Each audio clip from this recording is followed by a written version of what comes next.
Voilà. suba ñu voté nekk présidente, à votre avis combien de temps il va vous falloir pour que par exemple école primaire yi def seen programme en wolof? Mais moi je dirais qu'on me donne une année scolaire pour réhabiliter tout ce qui existe. Mu ngi fi je prendrai une année scolaire. Déjà, il faut qu'on fasse consultation aussi avec les syndicats, mettre à niveau les enseignants. Enseignants, ils vous diront tous que, de toute façon, nous, on est obligé d'enseigner en Wolof, en réalité. Bon, nous, les enfants, comment t'apprendre tout ça, mais il faut que vous la ouais. Donc, on va faire que formaliser ce que tout le monde fait par la logique. Voilà. Donc, je pense qu'on est prêt. En tout cas, les outils sont là. Et ça, je pense que tout le monde le verrait. Là, vous me faites rêver, il ne faut pas me faire rêver trop. Hein.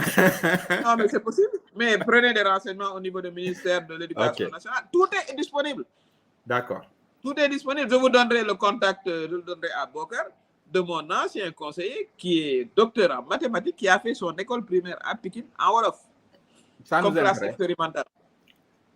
Légui, c'est ma deuxième question, après ma baye Bokar. C'est une autre question aussi qui me tient aussi largement à cœur, parce que là, je rentre dans mon domaine d'expertise. Moi, cette révolution numérique, bi nga xamantene ñu ngi koy vivre ci aduna bi. Té ñun man bok, man day, té fuma tok, j'ai l'impression que sénégalais yi xamuñu sax lu xew. C'est-à-dire que tay, vous savez, le monde a eu plusieurs révolutions industrielles. Révolution industrielle bu ñu munti am ci aduna bi Afrique de si jëlee retardu 100 ans parce que révolution industrielle train boobu ku ko jëlul da ngay am retard 100 ans donc dernière révolution industrielle yu ñu am yi xam nga révolution mécanique yeeg yooyu yu ñu am yi Afrique lonku aussi moom moo tax ñoom ñu ñëw mun ñu noot et cetera léegi ce que je voulais savoir mooy vous sur cette révolution numérique est-ce que yaa ngi siy xalaat te soo si xalaatee aussi bu mu yàgg mun nga ñu jox rek 2-3 choses yi nga xamante ne xalaat nga ni war nañ ko def tey pour bañ a rater cette révolution. waaw xam nga bi ma duggee ci dématérialisation rek daanaka am na lu ma ci junj. parce que su ma buggee ne dématérialisation à 100%, bon, il va falloir y aller progressivement. Parce que li ngay wax ni ci par secteur nga koy appliquer. Noo koy appliquer ci santé, noo koy appliquer ci éducation, noo koy appliquer ci yeneen domaines yi. Parce que concrètement, c'est ça. Ouais. Donc, il va falloir aussi avoir la nomenclature même des métiers du numérique. Ce qu'on n'a pas. Tey, xam nañu ingénieur, xam nañu peut-être le technicien, mais fa la yem. Donc, je pense que la manière de l'aborder, c'est à travers nos différents secteurs. Aujourd'hui, comment est-ce qu'on va utiliser les technologies numériques dans le domaine de l'agriculture, par exemple, aujourd'hui? Comment on va les utiliser dans le domaine de la santé? Comment on va les utiliser dans les différents domaines que j'ai énumérés?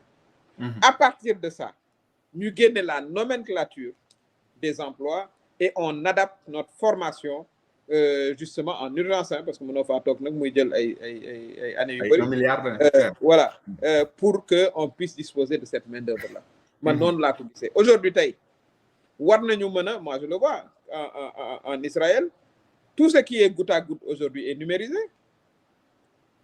Tu déclenches tout cela à travers un système complètement numérisé.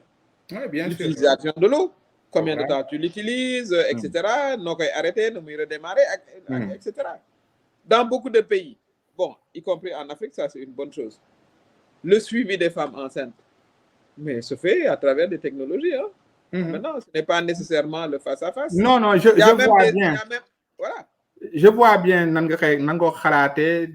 un domaine très pragmatique sur des sujets qui nous concernent. Je parlais plutôt des sujets un peu plus élevés comme moi ay cyberdéfense, moi suñu souveraineté numérique, tay nan lañ mëna def ba am comme gafam yi, etc. C'est dans des sujets plus larges mais moi ce qui m'intéresse c'est l'aspect d'abord l'aspect développement. Question yi nga poser man dama japp né il faut l'aborder dans la dynamique sous-régionale et africaine. Oui, aujourd'hui. exactement. Je pense que man mënuma assurer suma cybersécurité dans un espace, par exemple, sous-régional où vous avez des groupes terroristes qui se préoccupent même pas des frontières, qui passent d'un espace à un autre. Donc, foofu la dynamique communautaire dëgg di ñëwee, à mon avis.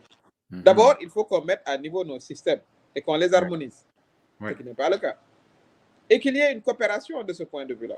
Exactement. Kooku pour man c'est tout à fait normal. Beneen aspect bi nga xam ne kenn bëgg ko tudd parce que kenn bëggul jeunes yi mer, mais c'est aussi la question du contenu. Ouais. Pourquoi on n'a pas notre Facebook africain? Loolu laa wax mooy Pourquoi on n'a pas notre Google, ñu am suñu ay notre gafam africain? Bien sûr. Mais loolu mais c'est dans la série des pourquoi. La réponse est la même. C'est parce qu'on n'a pas suffisamment de vision et d'ambition pour nous-mêmes. Xam nga ñun booy seet suñu question yëpp mooy wóolu suñu bopp. Dañoo dese wóolu suñu bopp, dañoo dese voilà jël en charge suñu bopp.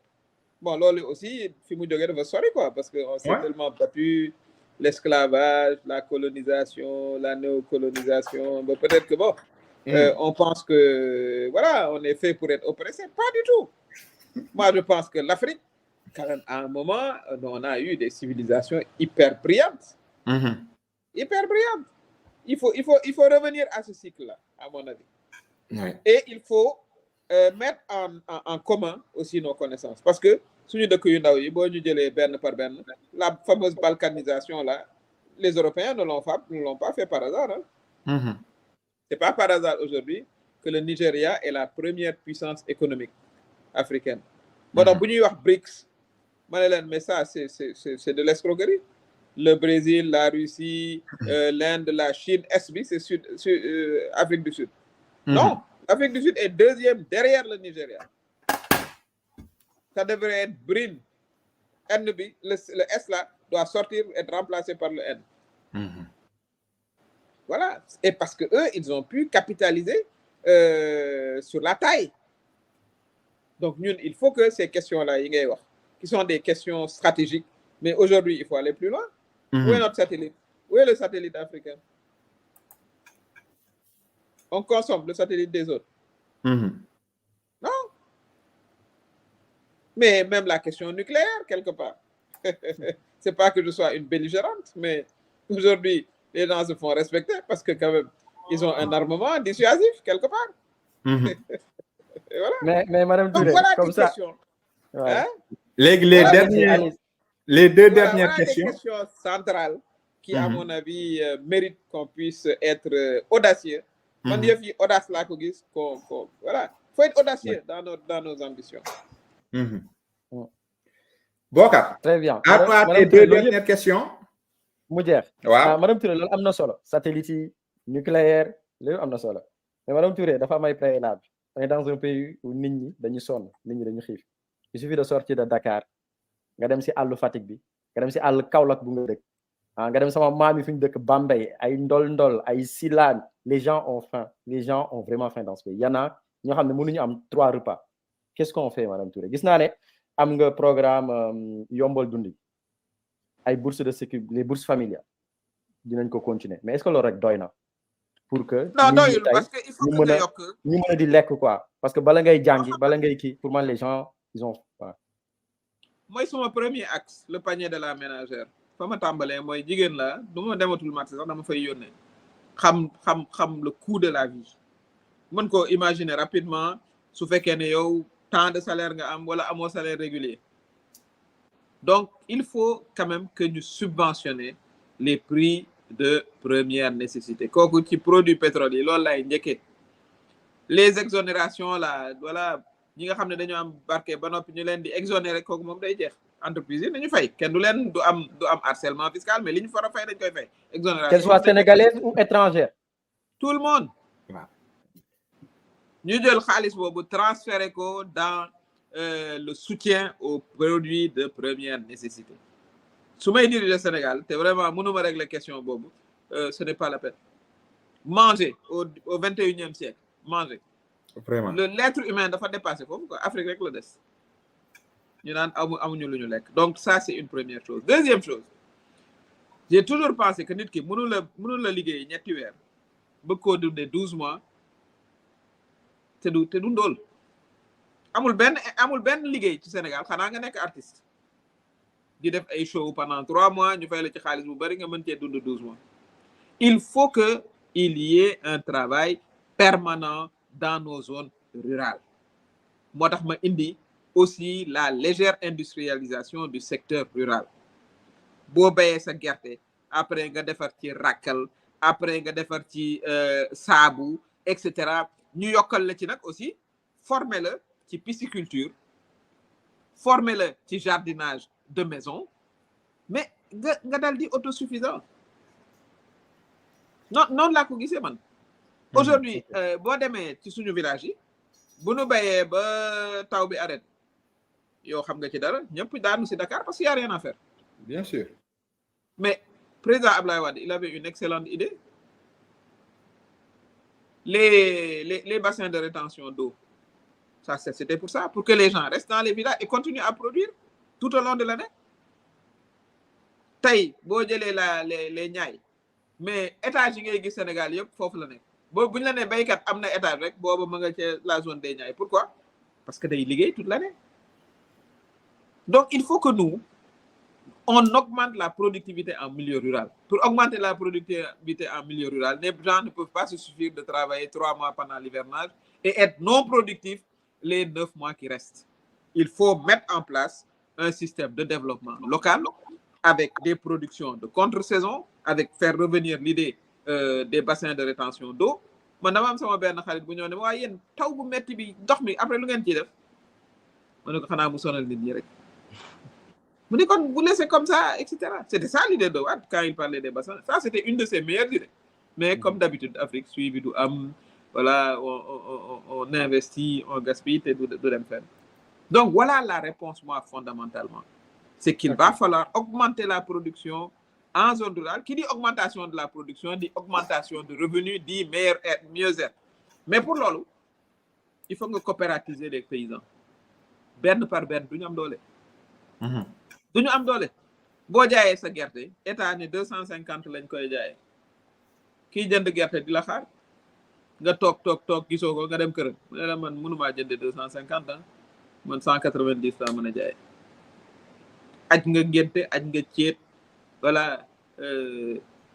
nga jaay mais par contre bu fekkoon ne coopérative ngeen yéen ñëpp ngeen di waxandoo même chose 250 le point mënta jëndee feneen mais vous avez plus de pouvoir de négociation mën ngeen jëndandoo ensemble mën ngeen jëndandoo ensemble engrais voilà mën ngeen jëndandoo ensemble engrais mën ngeen louendoo ensemble tracteur seen temps wu liggéey mooy gën a yomb gën a gaaw te ci ngeen di ëpp xaalis mais là état moo leen di organiser sous le système de coopérative voilà et puis le système de solidarité à l'intérieur aussi bokk ci mais on dañu bàyyi aussi les paysans ku ci nekk tu te débrouilles tout seul bu amul solidarité familiale il y a des choses que tu ne peux pas faire les cultures de crue am na ku def benn remarque maa ngi koy lire l'agriculture sur le fleuve Sénégal effectivement la vallée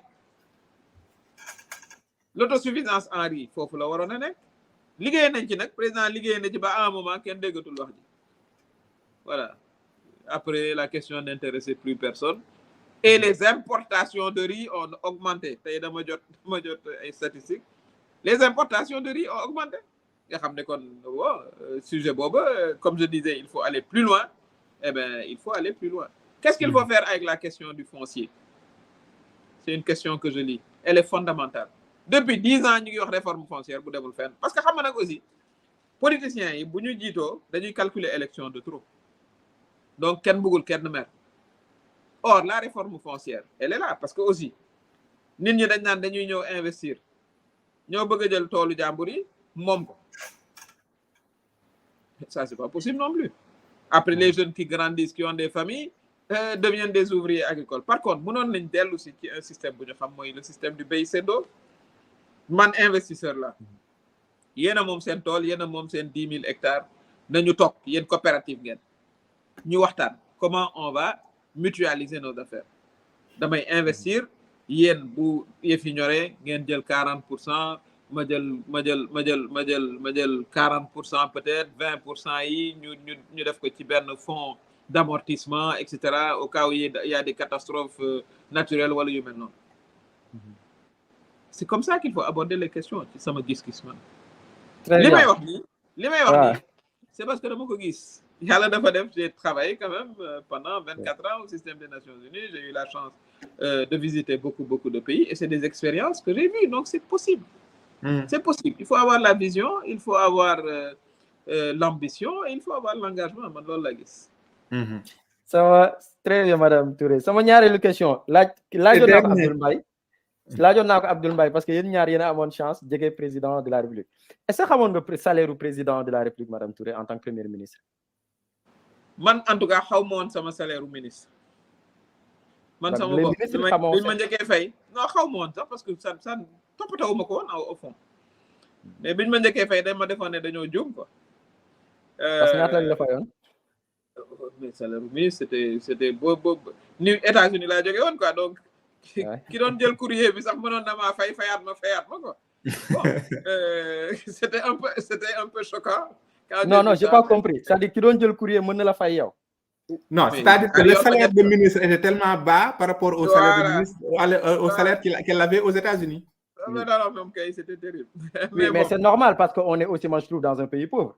Clairement. Mais li tax ma laaj la question du salaire du président. Oui, je sais bien, mais c'était le décalage quand même qui... Oui, mais bon, pour quelqu'un qui a été... C'est pas le problème. Oui. Non, mais la question c'était, est-ce que le salaire du président, voilà, lui en termes d'émolument, est-ce que xamoon nga ko en tant que premier ministre? Est-ce que vous avez connaissance de ça ou pas? Non, c'est moins son salaire que ses fonds politiques. Hein.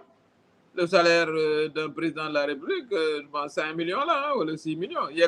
Ou alors, on calcule quoi qui le salaire du président retraité qui est de 10 millions. Ouais, parce qu'Abdoul Mbaye, lui, ça, voilà. Justement, pourquoi je vous pose la question? Je reviens à la bonne gouvernance. Vous êtes président de la République du Sénégal. Est-ce qu'on peut s'attendre à avoir des réformes autour des fonds politiques autour du président de la République? Parce que c'est une nébuleuse en termes de transparence. Le président pour moi, c'est anormal. Est-ce que vous êtes prêt à divulguer votre salaire ou fixer quoi? Nous savons Madame Touré. Il est public. Au Sénégal, il est public. C'est les fonds, c'est l'utilisation des fonds politiques qui est le problème. Fonds politiques, il est supprimé. Non. Oui, mais les fonds, quand vous dites ils sont publics au Sénégal, c'est où? Enfin, non, pas les fonds, le salaire. Le salaire du président est public. Même le salaire? C'est que le président pioche dans les fonds politiques. C'est ça. Oui, mais même le salaire du président au Sénégal, il est public où? Il est publié où? Non, il est connu, hein, le salaire du président est de 5 millions et quelques. Il faut regarder les décrets. Ça, c'est pas le problème, parce que c'est rien du tout. Ouais. Voilà. Oui, mais vous êtes prêt à faire quoi en termes de transparence autour de ça? Autour des questions, moi je pense... Si les fonds politiques, par exemple, est-ce que vous allez supprimer, voilà? Comment ça va se passer? Fonds politiques, vous allez supprimer, voilà? Non, fonds politiques, démagogie rek moy tax manan la dama koy supprimer totalement. Parce que bu amé serigne bo xamné fébar na ñu war ko évacuer, du salaire du président bi moko mëna def. Il y a des fonds de concours et d'intervention. Yenn say mënta nek sur la place publique. Yenn say le pays qui est à côté amna ben urgence médicale, amuñu fonds buñu intervenirul. Voilà, du baax. Il faut à ce moment-là quand même des moyens d'intervention. Ça, c'est pas le salaire du président qui peut le faire. C'est ça aussi la vérité. Maintenant, il ne faut pas que ce soit une nébuleuse. Il faut voir le moyen aussi d'avoir un rapport qui sera déposé auprès d'institutions, mais ça ne peut pas être sur la place publique. Donc, il faut aussi là aussi de la balance. En tout cas, il faut vérifier xol ndax dugaluñ ko fuñ ko warul dugal. C'est-à-dire fonds politique pour man warul nek somme boo xamante ni président bi ko war a campagner pour prochain voilà. Pas du tout. Donc ok donc boo jeexalee ma Ndiaye da nga bëgg a jeexal waaw foofu laay jeexalal nag Bokar jeexalal. Ok Madame Touré, Abdoul Mbaye on l'a reçu dañ ko Mandiaye et moi dañu bëgg a def le premier débat présidentiel de l'histoire politique sénégalaise. Abdoul Mbaye dañ ko recevoir, il est d'accord pour faire un débat politique. Le juge Ibrahima Dème, il est d'accord. Le juge, pas le juge, le président Doudou Sidibé, est-ce que vous serez OK pour nous inviter en débat en ligne comme ça, hein, avec les candidats? Non. Il faut que ce soit un débat en ligne, d'accord, mais physique aussi. Hein. tamit ah ouais les deux. Manque si réfléchir physique bi manque si réfléchir mais il faut que ma nag bokk au Sénégal. En français en anglais bu ñu ci indi rek d'accord na. D'accord parce que anglais sa fort la xam naa loolu moo tax nga invité les candidats anglais. man dégguma anglais de léegi madame Touré. Oui. Nous vous remercions vraiment. Parce que ceux qui sont en tout cas en train de regarder apprécient. Je ne sais pas nag ndax ce waa parti bi ñooy ñëw naan vive Madame Touré ou c'est pas ça. Mais en tout cas, ce que nous voyons, les gens apprécient quoi et nous vous en remercions beaucoup. Bon, on a fait 1h46, d'accord? Mais on veut s'assurer quand même que vous avez dit tout ce que vous vouliez dire.